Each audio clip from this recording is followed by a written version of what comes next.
Okay, well, I guess we'll get started. People may dribble in. I'm Susan Tamker. I'm a volunteer here at the Council on Aging. This is about my fourth or fifth sharing of slides of our travels. This is my husband, Joe. We're our travel partners. And in 2013, we went to Alaska. And we actually traveled with my sister, Nancy. And so the three of us spent 5 weeks in Alaska. And the first question when people hear that, we're going to Alaska, well, are you going on a cruise? And it's, no, we're not going on a cruise. So we planned the trip and independently of a cruise.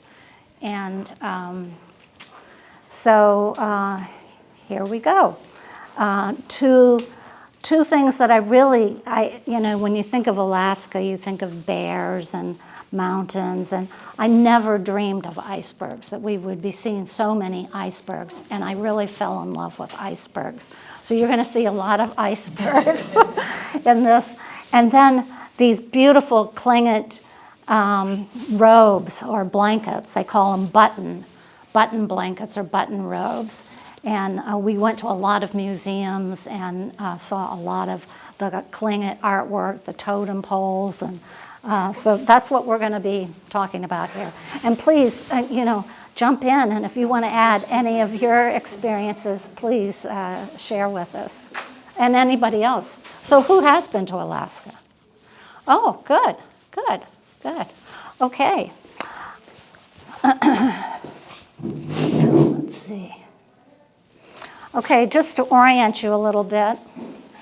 So we're down here, of course. And so we flew out to Seattle, and then we flew again up to Ketchikan. So these yellow dots are where we went. So this is the area that's called the Inside Passage. Maybe you've heard of that term. And then we flew other places as well. So one of the things that I learned, I didn't know much about Alaska, can you advance it, is how close it really is to Russia. And Alaska used to be part of Russia. Until I think it was 1867. But not only the proximity to Russia, and that, there used to be a land bridge connecting the two, but also the proximity to Japan. And in World War II, Japan actually invaded the Aleutian Islands down here. So, and we saw a lot of remnants of World War II buildings and structures in Alaska. When they really felt it was imminent that the Japanese may invade all of Alaska. And so those were two big influences we saw in Alaska. So just some general facts. Population 740,000. And that's for the whole state. And there's one town that we visited had a population of 9. So we're going to see the whole range here on our trip. Capital is Juneau. It's not the largest city. The largest is Anchorage, and then Fairbanks, and then Juneau. Anchorage is the largest. So 1867, Russia sold Alaska to us for, I think it was $7 million. And it became a state in 1959, probably you all remember that. The state flag down there shows the Big Dipper and then the Lone Star. I forget the story behind there. And on the left, you can see the comparison of the size of Alaska to the size of the United States. It is the largest state in the country. So we were there about 5 weeks, and we used all forms of transportation there, ferry, car, bus, train, and we were there in May and June, which was a good time to be there It was, the crowds hadn't come yet, and so it was good. And the weather was wonderful. Okay. So as I said, we flew into Seattle, and as we were flying in, I caught this sight of Mount Rainier. So this was our first, the first photo that I took. Inside Passage that I mentioned, those islands that are in the lower part of Alaska. This is the first town going north. So this is kind of like the gateway to Alaska.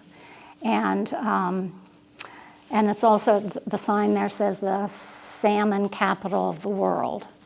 So, and that was very evident in town, you know, all sorts of places, shops were selling salmon. And of course, it's in the lower right there, the cruise ships come in here. And it's amazing. I mean, there was this giant, huge cruise ship, but on the streets, we didn't have the sense that there were all these cruise ship passengers. The town really did a good job in managing the pedestrian traffic and the car traffic. Oh, I'm sorry, Joe, could you go back for a minute? Those facts at the top.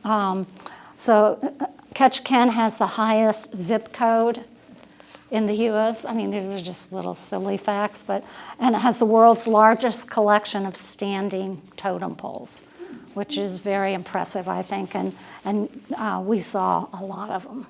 And then the totem pole, I never knew this, our American passports have an image of a totem pole on the passport, and that totem pole is in Ketchikan. So another view of the cruise ships, and just to give you a sense, that lower left of how the mountains, I mean, when you're in Alaska, the mountains are ever present. Everywhere you look, you just are surrounded by beautiful mountains.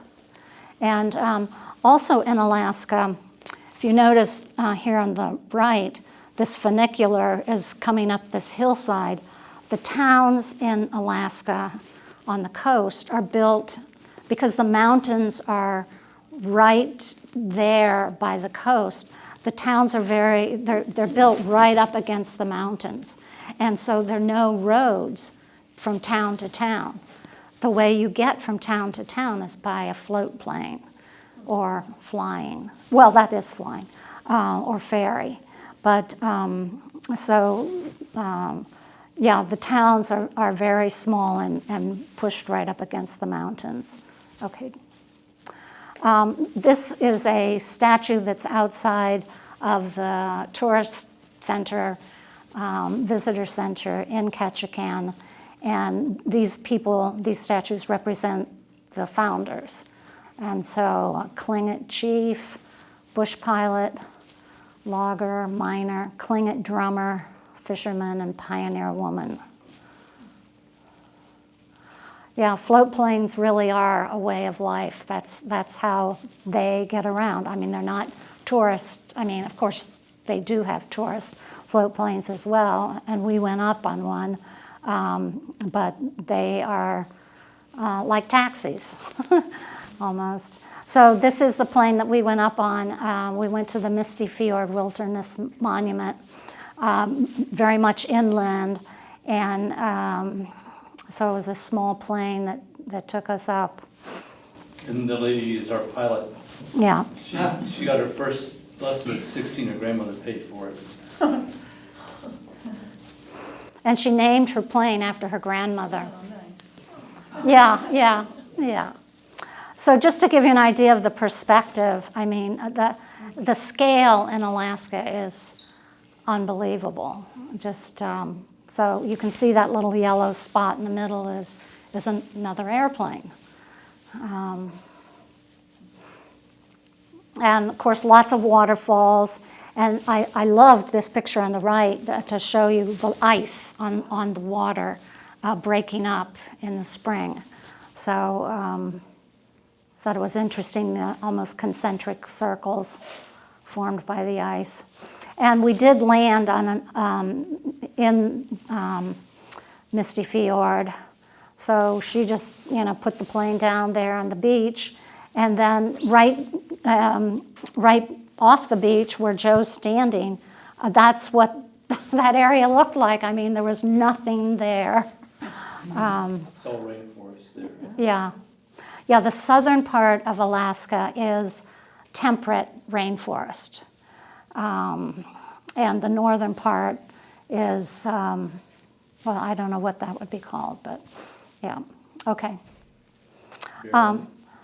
Saxman is an area outside of Ketchikan where they've brought a lot of totem poles from across Alaska to this area as a museum about totem poles. So here you can see some of them. And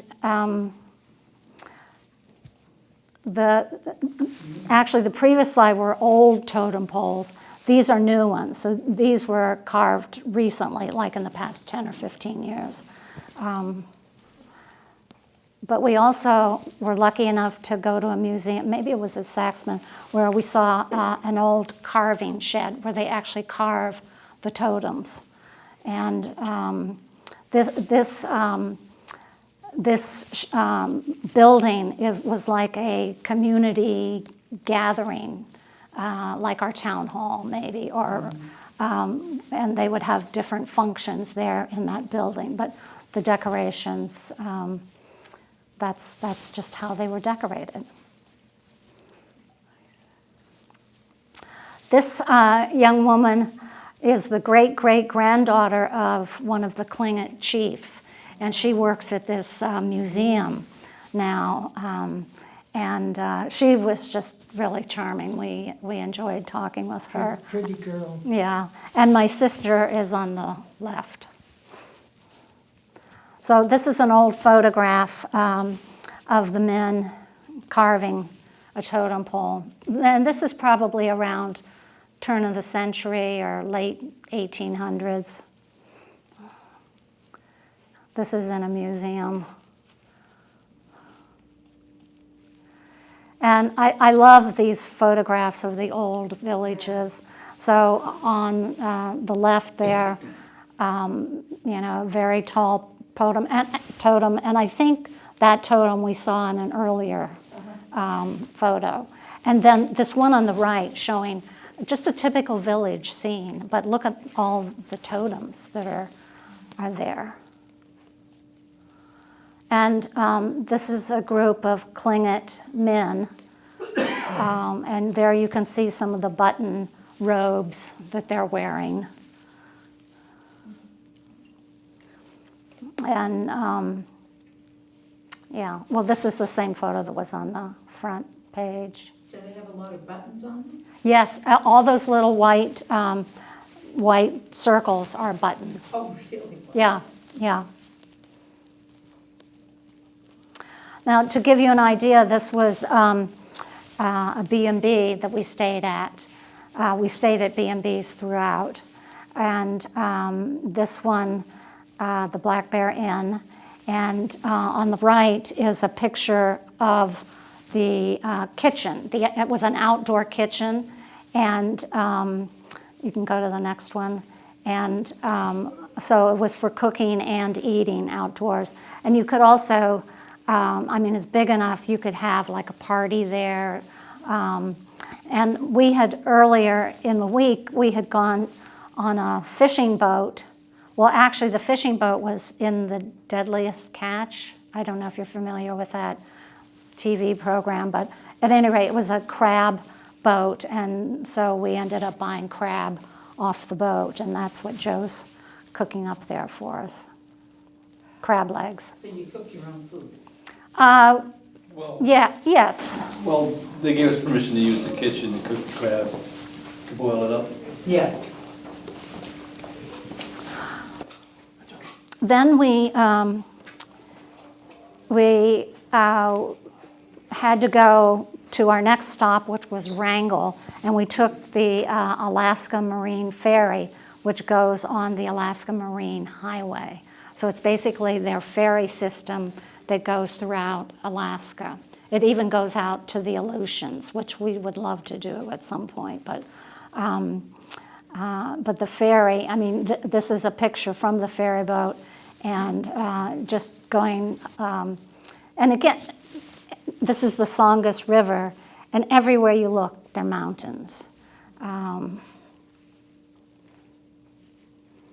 And this kind of gives you the idea of how, well, these are the float planes, and you can see a number of them docked there. But you can also see here how the town is like right up against the mountains. There's no roads go into the interior. Now, this is a picture from the boat, and Steerage class. yeah, steerage class on the left there. And people ran for those empty chairs because if you're going for a long ways, our ride was, I think, 5 hours, but some people do sleep overnight. I mean, there are sleeping cabins, but they chose not to use that. And, they're backpackers, they're roughing it. So, but again, on the right, seeing the mountains, just seeing the mountains.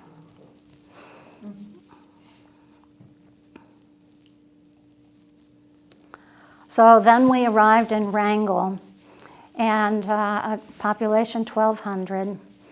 And Wrangell has a number of rivers that go up into the interior to the Canadian border. Okay.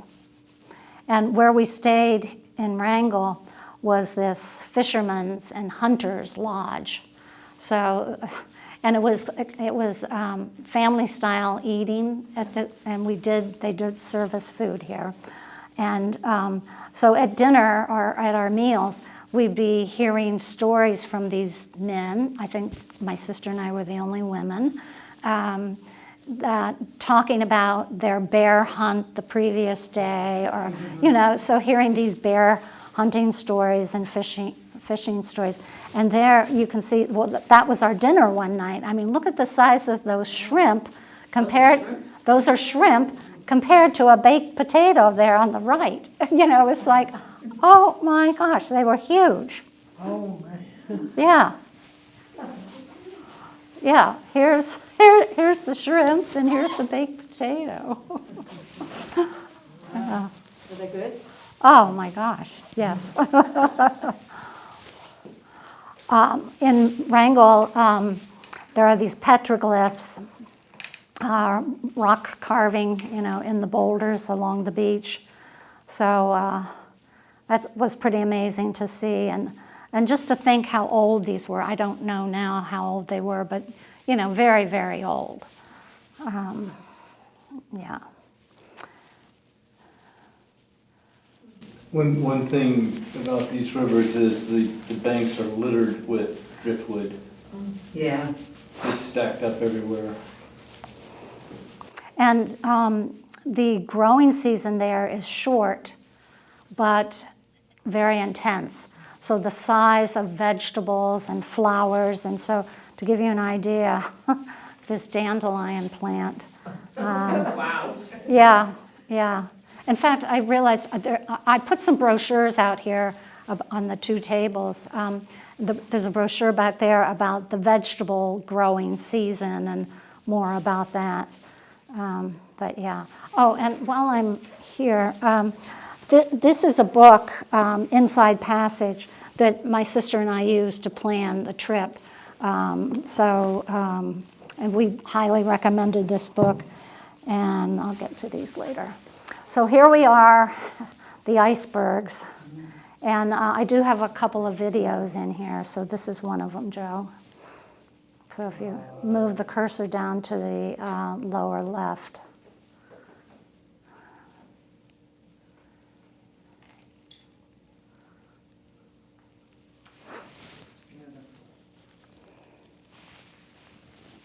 So it's much bigger under the water than above the water? Yes, yeah, you'll see that in a minute. Well, there, some of these you can see what's below the water. This is the sticking river soon. I don't remember if this is.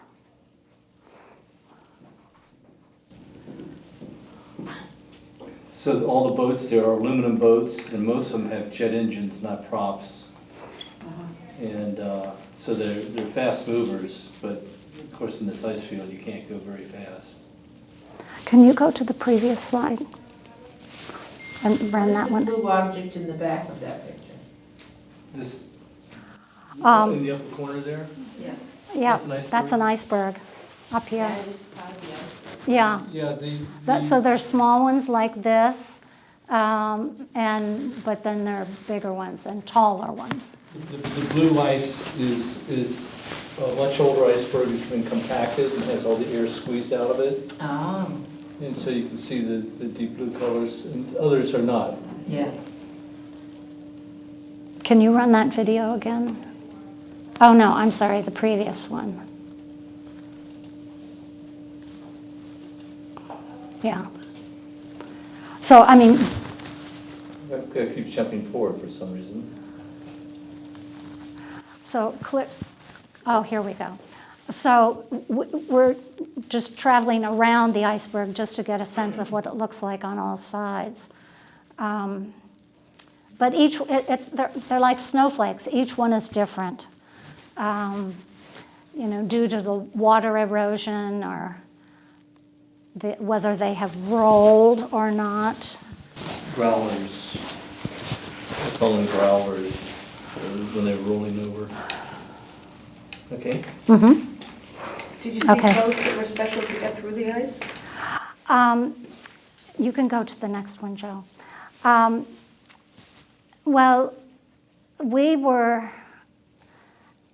I don't know. We didn't see any boats that were like pushing through the ice. I mean, this ice was already broken up, so it was easy enough for us to get through the ice.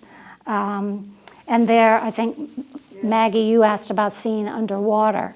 So you can see this white is above the water line, but all of this is below water.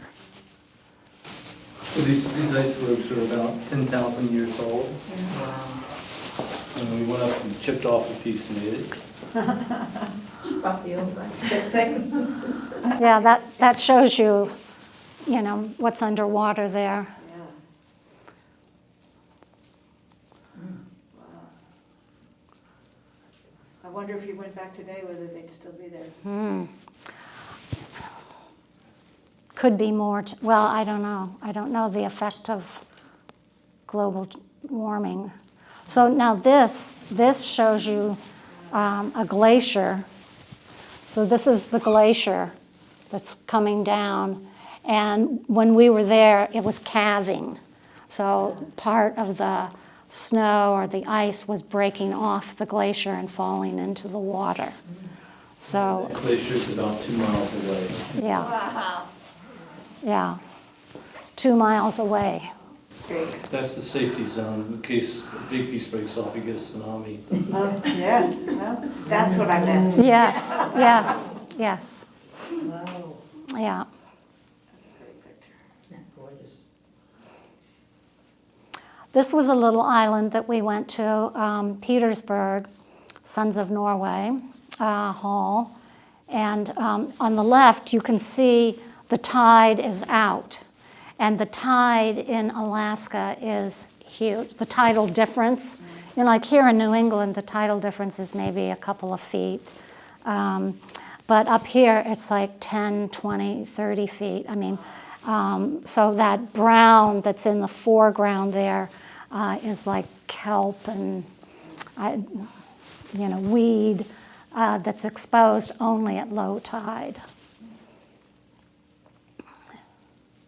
So this fish here, we were eating lunch in this restaurant, and all the people in the restaurants, all the helpers went around, did you see it, did you see it? And the proprietress came out, she said, you guys want to see a big fish? We said, yeah. So she took us in the back room and showed us this fish. It's about a 60-pound king salmon. Wow. And the guy that caught it was out off a Stika. He called out a float plane. This is far away, Stika, from this town, but he was from this town. And he flew the fish back. And they have fishing derbies in all the different towns at different times. And his town's fishing derby was the next day. The fish did not count. Oh. Yeah. And this is what we saw on the way in, on the right here, are these sea lions. And look how they climbed up to get out of the water to get in the sun. Great. And I noticed in one of the brochures on Petersburg, they show this buoy, with all the seals up on it. So yeah, the Stiking River was the river that we rode up. It was like a full day trip up this river, headed into the interior. Yeah, we could see the Canadian border. It was clear cut. So this swath cuts right up over the mountain down the other side. And these are summer camps that are on floats, and mostly, and the people just leave them out there, and they come out in the summer and use them, and the winter they just sit there. It's their property? Yes. It's like, we have summer camps in Maine or the Cape or wherever. And so this is like their summer family getaway. And this happened right before our eyes, as we're on the boat. We saw this moose swimming across in front of us and then clambering out of the water. It was just, right there. It was, and you can see, what he had to climb up to get out of the water there. It's Yeah, you can climb over it. all that brush and fallen trees and, yeah. We were on our way up to a hot spring. Speaking of which, so we took a little tributary off the Stiking and to get to this area that had a local hot spring. So this was not a tourist thing. This was for the locals. And so the fellow with Joe there, it was our boat captain. And so that was fun. And on the left, it was spring, it was May, and so things were just starting to, come up and break the ground. But look how huge, that was probably like 8 inches tall. What is that, I don't know what it is, sorry. We tied up the boat, and then we hiked about a quarter of a mile, third of a mile over just rough terrain. There was kind of like a path, mucky. And then we come up into this little cabin that somebody built over the pond, and the water was hot. So they had a cold stream with a hose, and so you could put some cold in it and adjust it to the temperature that you liked. Now, well, here, yeah, you have some perspective of the size of some of these icebergs. So this was a boat, but, and the icebergs. You really need something in there like that to help you understand the scale. Oh, could you go back, Joe? Sure. I never knew this, but we learned that, there are 2 kinds of icebergs. Ones that are just snow, like sort of snow covered, and this white color, and then ones that are almost translucent and blue. And so you can go to the next one. The blue ones have rolled in the water. So that's, so you can tell the difference between them. So these are examples of icebergs that have recently rolled.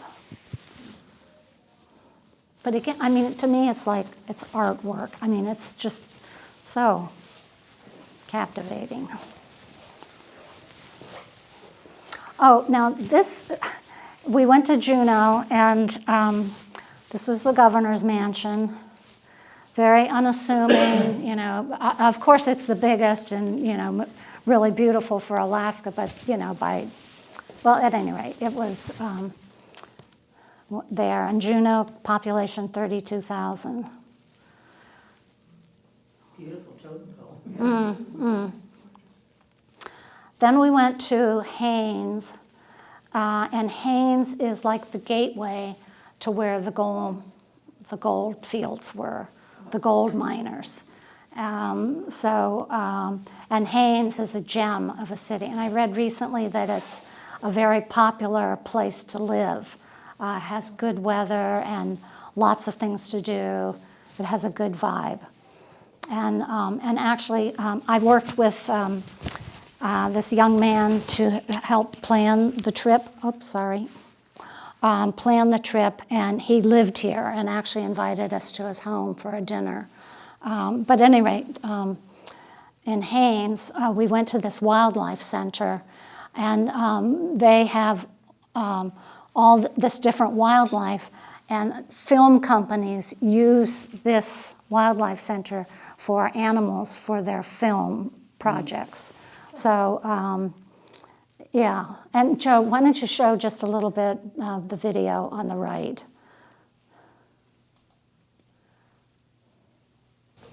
That's a female wolf.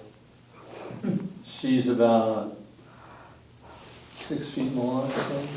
She stood up and put her paws on his shoulder, Oh, look at that. belly rubs. Looks very happy. I just realized there's no video or audio, but that's okay. That's okay. No, don't worry. Okay, next one.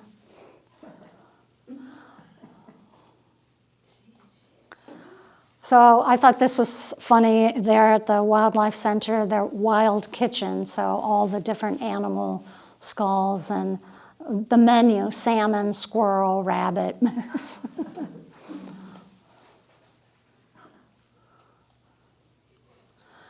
And while we were in Haines, we took this flight, this scenic flight over Glacier Bay National Park. And I mean, just one glacier after another. And here you can see the glacier, and you know, glacier's like a river of ice. It is moving, coming down. And here you can see two of them coming down and then sort of merging together. And these glaciers, well, I think you all know the story. They're disappearing. They're melting and they're disappearing.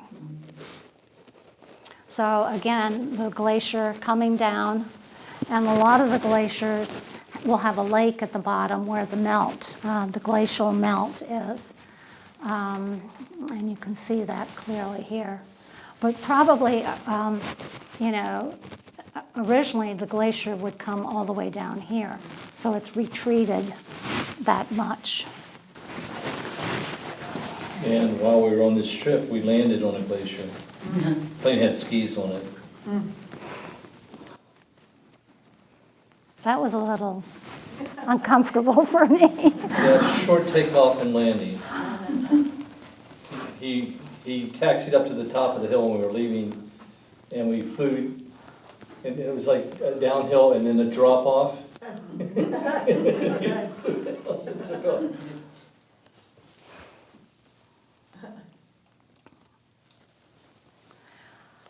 So this is a picture of Haines. So this is an old photograph, and Haines has this, it had this fort, and this is the fort area in here, Fort Seward. But you can see the setting for this town and for this fort. The fort was to provide protection for the gold miners. I mean, so the fort was, I think, 1902.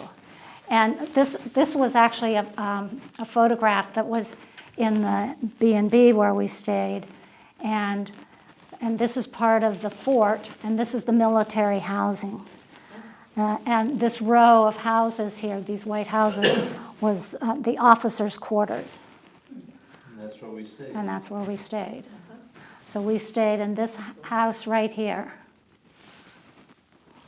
And here, and this was, I mean, I taught school in Germany. I taught on an army base in Germany in the 70s. So I was familiar with army bases, but I was not at all familiar with the quality of the officers' housing and just how, the craftsmanship. And you can see in the railing there,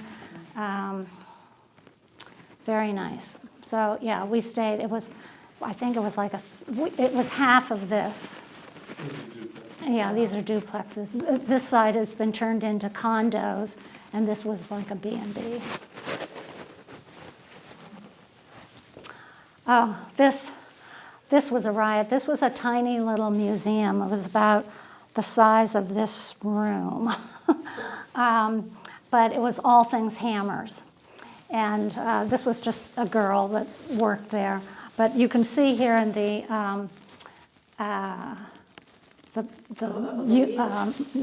what do you call those kind of bicycles? Yeah, that's It was an old bicycle. an old bicycle.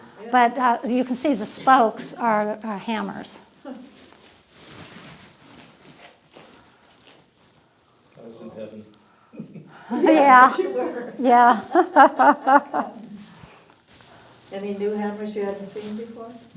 Yeah, sure. The hammer That she's one, holding. yeah, that's pretty different. That's a sheet metal working hammer for punching down high spots. Uh-huh. Then this Sheldon Museum, Sheldon was Steve Sheldon. I learned he was from my hometown of Columbus, Ohio. So he was a naturalist and explorer in the late 1800s. And so this museum had a bunch of local artifacts. And that's a picture of like a husky who would be helping the gold miners carry their materials and equipment over through the mountains to the gold fields. Now, you've seen these figures in earlier slides and probably in life, but so this shows you the meaning of some of these figures. And I was particularly interested to see, so this is the raven, and then the other side is the eagle, how similar they look. But, each figure has a particular meaning. So this is a beaver, a frog, a whale. It's interesting to me how this style is similar to the Maori in New Zealand. They're very, very similar kinds of figures. And in Taos too. Hmm? Taos Oh, has this kind of figures. Oh, yeah, the Native Americans? Yeah. Hmm. that's my big brother. Quite the bear. So, like I said, we went to a lot of museums. And this was another one, What were Alaska. the buttons made of? I want to say pearl, yeah, Mother of pearl. mother of pearl, Yeah. yeah. And these were some kayakers, and their clothing that they wore to protect them from the water while they're kayaking. And their colorful hats. Each village had a different kind of hat, different color of hat. And my daughter, when she was in 6th grade, she took a summer workshop at the DeCordova Museum, and the focus was on Alaska. And in that workshop, they made hats like that, and they made another artifact. But it was very exciting for me to see this. Yeah, but this has particular significance because Maggie here in the front row and I kayak now and then together. So You got a hat? joked with her that this was what we were going to have to wear the next time we go kayaking. Just an example of some of the weaving.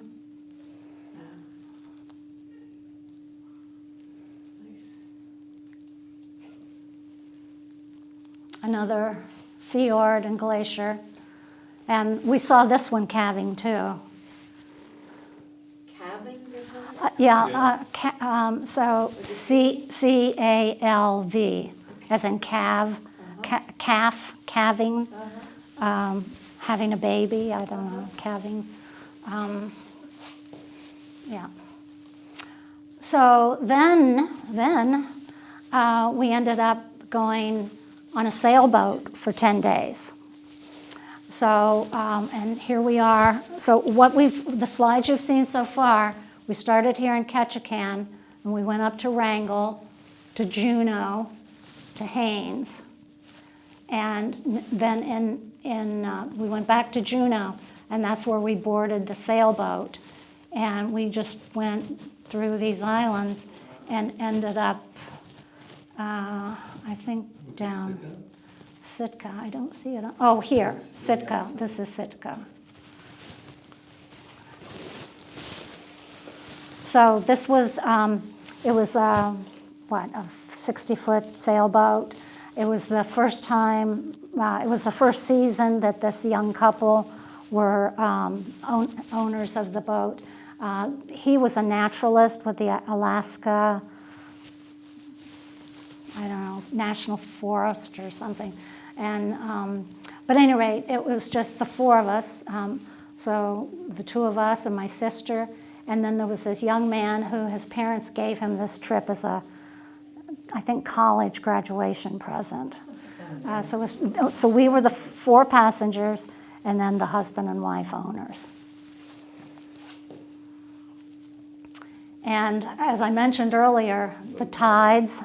Yeah. And so when you see a gangplank going like that, it's low tide. So well, you can see how steep it is, but you can also see the high tide mark is way up here. Wow. Yeah. And we were told to prepare, on our packing list for this trip, they wanted us to bring boots. And that was because we were going to be walking around in all kinds of muck. I mean, we would get off the sailboat, every morning, every afternoon, and go out exploring. And so go ahead, Joe. I just want to point out that on the picture on the left, everybody's walking on the left because those are 2x4 cleats nailed down to the dock to give you something to get up the traction, to get up the slide. Good idea. But this was some of the stuff we were mucking around in. Wow. Yeah, bizarre looking stuff. Yeah, what is that on the right? I tried to find the name of that, but I think it's a sponge with some things living in it. Oh, really? Wow. and it was about, maybe this big around. Oh, big. Yeah. Wow. Now, I mentioned earlier about how the Japanese bombed an island in the Aleutians. And so what the American government did was the people who were living on that island, the locals, they sent them to a different part of Alaska to protect them. And it was an internment camp. And the people were very unhappy leaving their home. It was a different climate, and many of the people died within a year or two of having been moved here. So this cemetery is of those people. And you see the crosses with the double horizontal Russian Orthodox.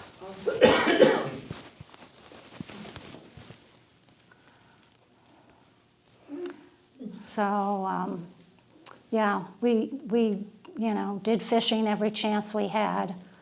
So I guess this is a skate, and was this a halibut, Joe? Or? Yeah, Yeah, halibut. halibut. Nancy, I think, has a salmon.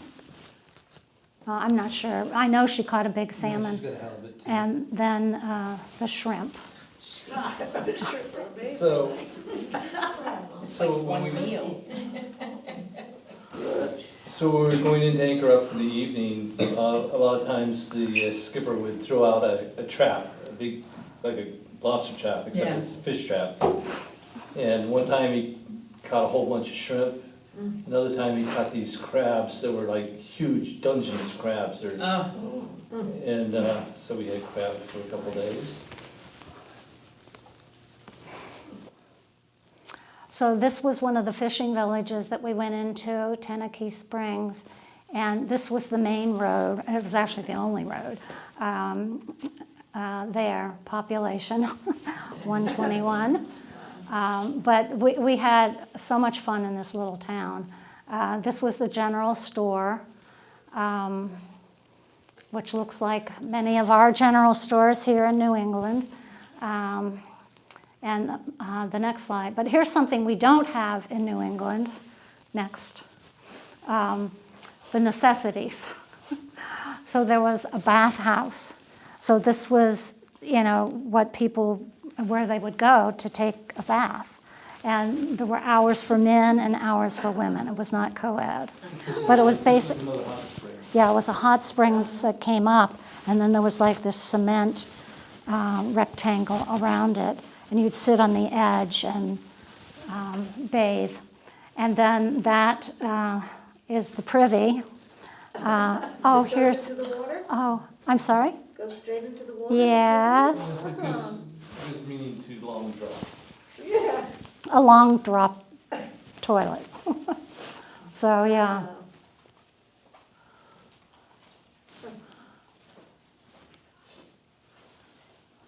Here's one of those crabs I was telling you about. oh my gosh. Yeah, yeah.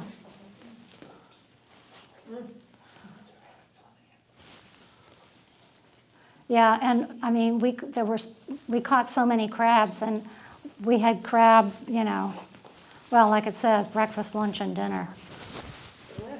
Did you see the king crabs? Did we, Joe? I don't know. Well, no, it didn't. We saw snow crab, but not king crab. So, back to, the Russian influences in Alaska. So here's an example, this Russian Orthodox church, and this was here before the U.S. took it over, and just some images from inside the church.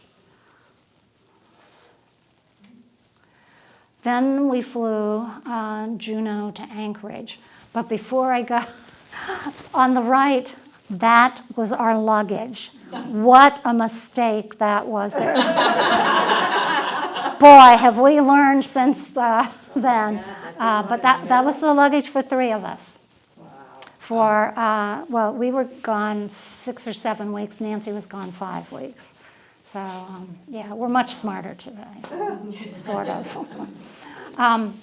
So in Alaska, we went to the Iditarod Museum, and I actually brought, if anyone's, this is the program from the Iditarod. So if you're interested, you can take a look at it. So it's the dog sled race.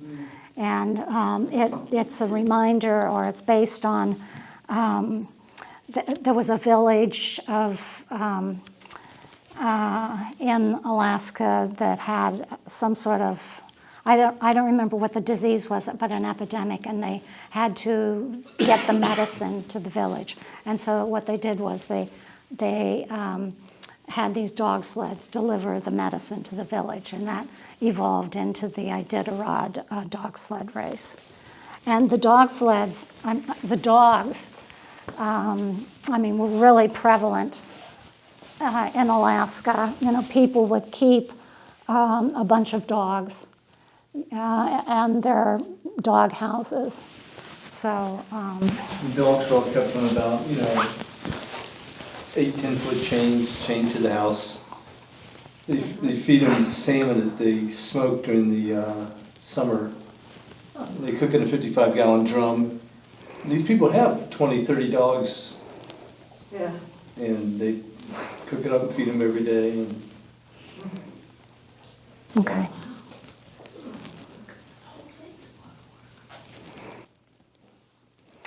So another example of the tide. So we were having dinner in this restaurant that was in like the 15th story of this building.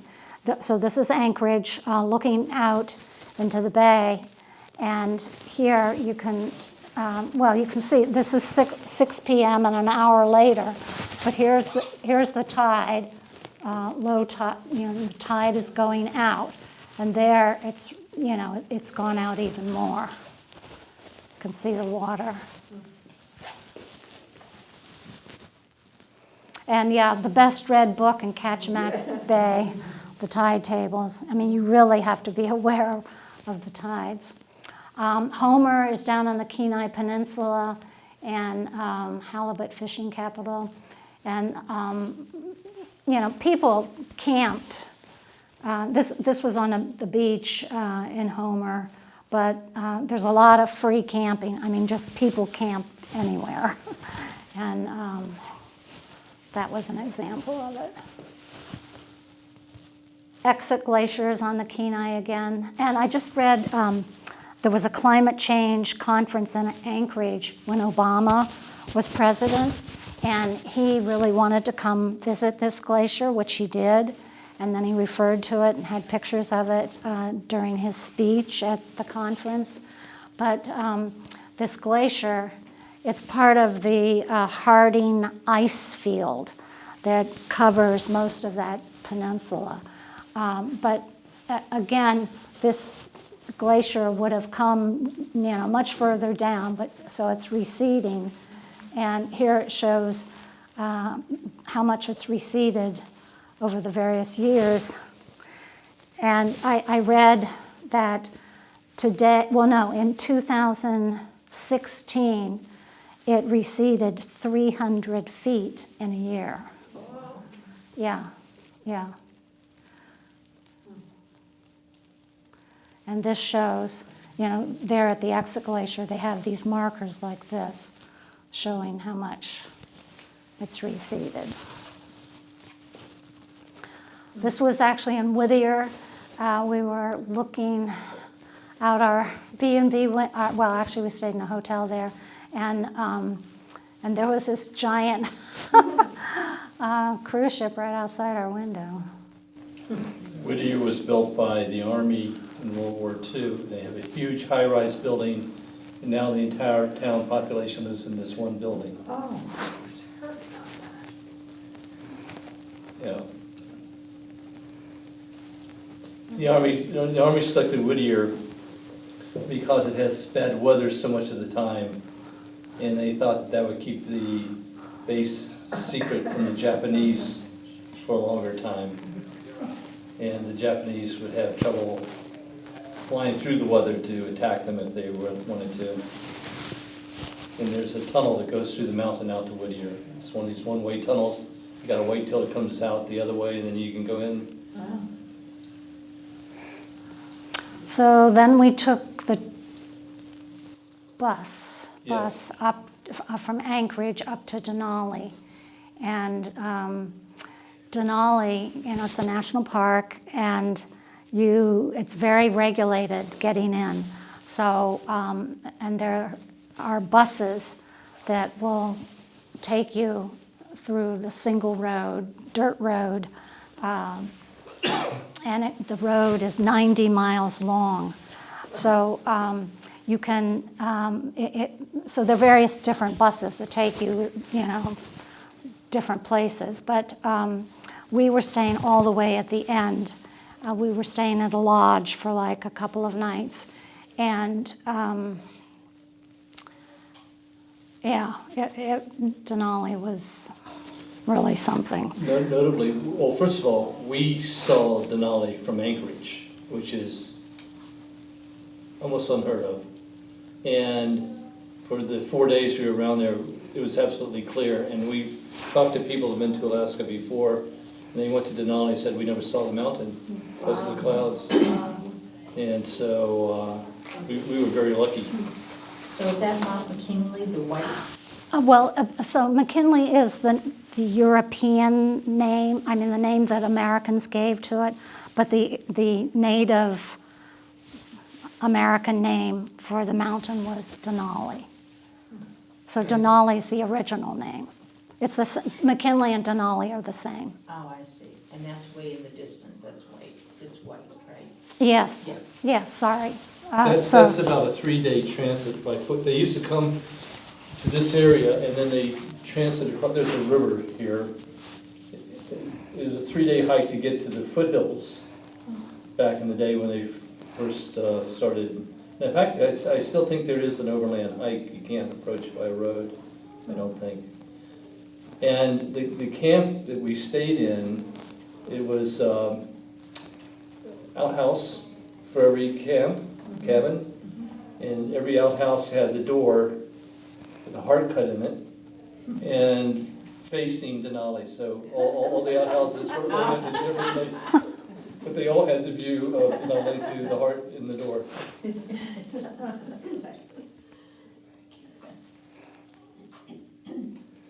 We went on an alpine walk, and alpine walk, yeah, I guess that's what it was. But at any rate, they had the lodge where we stayed had such educated people working there.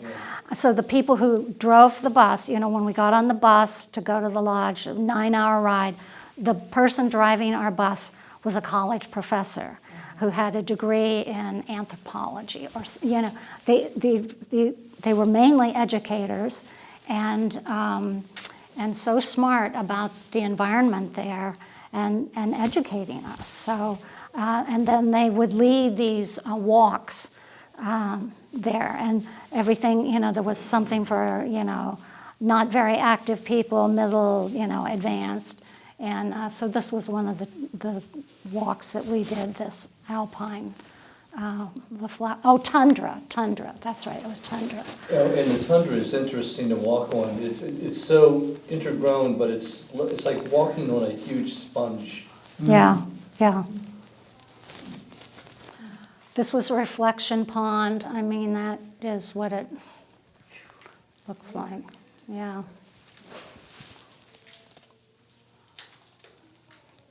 Then we took the train to Fairbanks. So we're going north, always going north.